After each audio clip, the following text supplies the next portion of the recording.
ओम नमः शिवाय। आज हमारा शिव पुराण का 76वां दिन। 55वां अध्याय, बारात का विदा होना तथा शिव पार्वती का कैलाश पर निवास।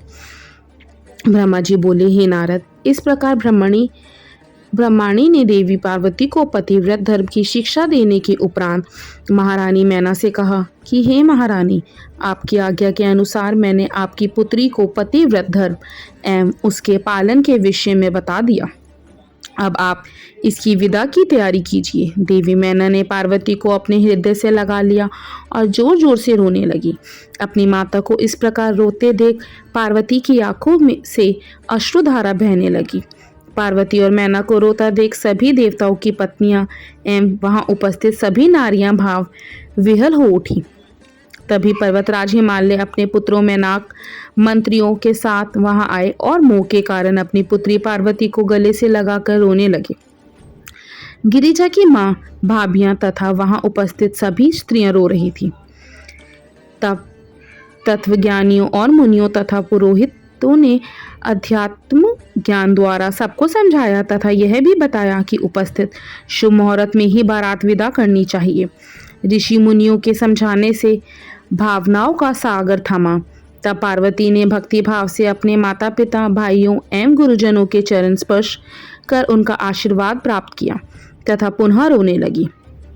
तब सबने प्रेम पूर्वक उन्हें चुप कराया। शैलराज हिमालय ने अपनी पुत्री पार्वती के बैठने के लिए एक सुंदर रत्नों से जड़ी हुई पालकी मंगवाई। ब्राह्मण पत्नियों ने उन्हें उस पालकी में बिठाया। सभी ने उन्हें ढेरों आशीष और शुभकामनाएं दी। शैलराज हिमालय और मैना ने उन्हें अनेक दुर्लभ वस्तुएं उपहार स्वरूप भेंट की। देवी पार्वती ने हाथ जोड़कर सबको विनम्रता पूर्वक नमस्कार किया और उनकी पालकी वहां से चल दी। प्रेम के वशीभूत होकर उनके पिता हिमालय और भाई भी उनकी पालकी के साथ साथ चल दिए। कुछ देर बाद वे उस स्थान पर पहुंचे जहां शिवजी अन्य बारातियों के साथ उनकी प्रतीक्षा कर रहे थे। हिमालय ने निम्रता पूर्वक वहां उपस्थित भगवान शिव, ब्रह्मा, विष्णु सहित सभी श्रेष्ठ जनों को नमस्कार किया और अपनी पुत्री को शिवजी को सौंप दिया। तत्पश्चात हम सबसे विदा लेकर वे हिमालयपुरी लौट गए। जब शैलराज हिमालय अपने नगर को लौट गए तब हम सब भी कैलाश पर्वत की ओर चल दिए। भगवान शिव और पार्वती के विवाह हो जाने पर सभी की प्रसन्नता की कोई सीमा ना रही। सभी उत्साह पूर्वक चलने लगे। महादेव जी के शिवगण नाचते कूदते गाते बजाते अपने स्वामी के परम पावन निवास की ओर बढ़ रहे थे। मैं और श्री हरि विष्णु भी शिवजी के विवाह होने से प्रसन्न थे। उधर देवराज इंद्र के हर्ष की कोई सीमा नहीं थी। वह सोच रहे थे कि शिव पार्वती के विवाह से उनके कष्टों और दुखों में अवश्य कमी होगी। उन्हें इस बात का यकीन हो गया था कि अब जल्द ही उन्हें और सब देवताओं को तारकासुर नामक भयंकर दैत्य से मुक्ति अवश्य मिलेगी। भगवान शिव भी हर्ष का अनुभव कर रहे थे। उन्हें उनके जन्म जन्म की प्रेयसी पार्वती पुनः पत्नी रूप में प्राप्त हो गई थी। इस प्रकार प्रसन्नता पूर्वक आनंद में मग्न होकर सभी कैलाश पर्वत की ओर जा रहे थे। उस समय सभी दिशाओं से पुष्प वर्षा हो रही थी, मंगल ध्वनि बज रही थी और मंगल गान गाए जा रहे थे। इस प्रकार यात्रा करते हुए सभी कैलाश पर्वत पर पहुंचे। वहां पहुंचकर भगवान शिव ने पार्वती से कहा, हे देवेश्वरी, आप सदा से मेरी प्रिया हैं। आप पूर्व जन्म में मुझसे बिछुड़ गई थी। सब देवताओं की कृपा से आज हम पुनः एक हो गए हैं। आज आपको पुनः अपने पास विराजमान पाकर मैं बहुत प्रसन्न हूँ। हम दोनों का साथ तो जन्म जन्मांतर से है। शिवा के बिना और शिवा शिव के बिना अधूरी है। आज मुझे पुनः अपनी प्राण वल्लभा मिल गई है।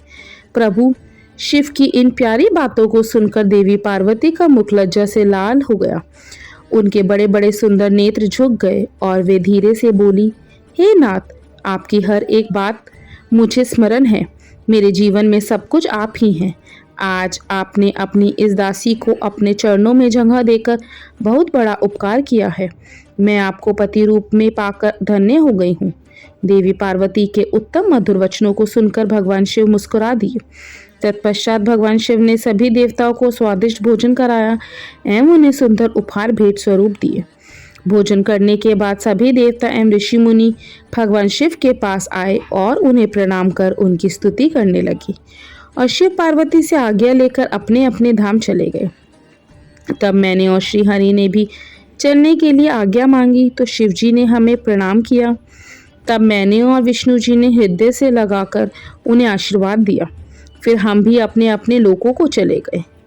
हम सबके कैलाश पर्वत से चले जाने के बाद भगवान शिव अपनी प्राण वल्लभा पार्वती के साथ आनंद पूर्वक वह निवास करने लगे। भगवान शिव के गण शिव पार्वती की भक्ति पूर्वक आराधना करने लगे। नारद, इस प्रकार मैंने तुम्हें भगवान शिव पार्वती के विवाह का पूर्ण विवरण सुनाया। यह उत्तम कथा शोक का नाश करने वाली, आनंद, धन और आयु की वृद्धि करने वाली है। जो मनुष्य सच्चे मन से प्रतिदिन इस प्रसंग को पढ़ता अथवा सुनता है वे शिव लोक को प्राप्त कर लेता है। इस कथा से समस्त रोगों का नाश होता है तथा सभी विघ्न बाधाएं दूर हो जाती हैं। यह कथा यश, पुत्र, पौत्र आदि मनोवांछित वस्तु प्रदान करने वाली तथा मोक्ष प्रदान करने वाली है। सभी शुभ अवसरों और मंगल कार्यों के समय इस कथा का पठन अथवा श्रवण करने से समस्त कार्यों की सिद्धि होती है। इसमें कोई संशय नहीं है, यह सर्वथा सत्य है।